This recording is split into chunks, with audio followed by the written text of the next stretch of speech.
بسم اللہ الرحمن الرحیم۔ رسول اللہ صلی اللہ علیہ وآلہ وسلم ایک دفعہ سفر کر رہے تھے کہ آپ نے اپنے ساتھیوں سمیت ایک جگہ پڑاؤ ڈالا۔ اس علاقے میں ایک عورت تھی جس نے سارے لشکر کے لیے روٹیاں تیار کی۔ جب وہ فارغ ہوئی تو اس نے صحابہ کرام سے عرض کیا کہ میں اپنے آقا حضرت محمد صلی اللہ علیہ وآلہ وسلم سے ملنا چاہتی ہوں۔ صحابہ کرام نے اس عورت کو آپ کے پاس لے گئے۔ جب یہ عورت رسول اللہ صلی اللہ علیہ وآلہ وسلم کے پاس حاضر ہوئی تو اس نے عرض کیا، یا رسول اللہ، میرا ایک بچہ ہے۔ میں جب بھی تنور پر روٹیاں تیار کرتی ہوں تو میرا بچہ میرے پاس آ جاتا ہے۔ میں اپنے بچے کو تنور کے پاس نہیں آنے دیتی کہ کہیں میرے بچے کو آگ کی گرم ہوا بھی نہ لگ جائے، کیونکہ میں ماں ہوں نا۔ ماں کا دل بہت نرم اور نازک ہوتا ہے، وہ اپنی پیدا کی ہوئی اولاد کو کس طرح سے مشکل میں دیکھ سکتی ہے۔ میں نے سنا ہے کہ اللہ تعالیٰ 70 ماؤں سے زیادہ اپنے بندوں سے پیار کرتا ہے۔ جب اللہ تعالیٰ 70 ماؤں سے زیادہ پیار کرتا ہے تو خدا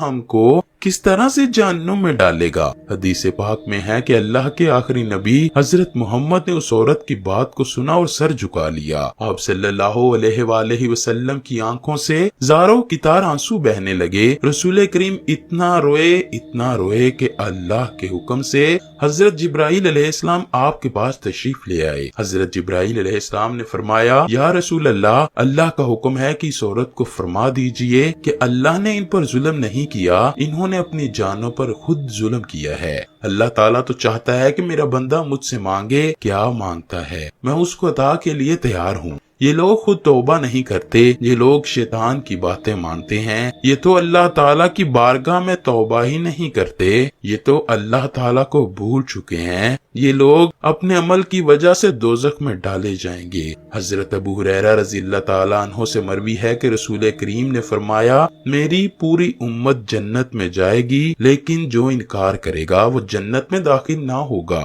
عرض کیا گیا، جنت جانے سے کون انکار کرے گا؟ آپ صلی اللہ علیہ وآلہ وسلم نے فرمایا، جس نے میری اطاعت کی وہ جنت میں داخل ہوگا، جس نے میری اطاعت نہ کی وہ جہنم کی آگ میں بھڑکے گا۔ حضرت جابر رضی اللہ تعالیٰ عنہ سے مروی ہے کہ ایک بار چند فرشتے اللہ کے نبی کے پاس تشریف لائے۔ اس وقت آپ صلی اللہ علیہ وآلہ وسلم سو رہے تھے۔ ان فرشتوں نے ایک دوسرے سے فرمایا کہ تمہارے اس ساتھی کے لیے ایک مثال ہے۔ انہی میں سے کچھ فرشتوں نے فرمایا کہ رائے دے کہ یہ سو رہے ہیں۔ کچھ نے کہا کہ ان کی آنکھیں سوتی ہیں، ان کا دل جاگتا رہتا ہے۔ چند فرشتوں نے کہا، ان کی مثال اس بندے جیسی ہے جس نے ایک گھر بنایا اور اس گھر میں کھانے کی ایک دعوت کا انتظام کیا اور ایک بلانے والے کو بھیجا، تو جس نے اس بلانے والے کی بات مانی وہ گھر میں آ گیا، اس دعوت میں سے کھایا۔ جس نے اس بلانے والے کی بات نہ مانی تو ظاہر ہے کہ وہ نہ تو گھر آئے گا اور نہ ہی اس کو کچھ کھانے پینے کو ملے گا۔ اس مثال کا مطلب ہے کہ اس پر بعض فرشتوں کا کہنا ہے کہ یہ تو سو رہے ہیں، اور بعض نے کہا کہ ان کی آنکھیں جاگتی ہیں اور دل بیدار رہتا ہے۔ تب فرشتوں نے یہ مطلب بیان کیا کہ وہ گھر جنت ہے اور بلانے والے آپ صلی اللہ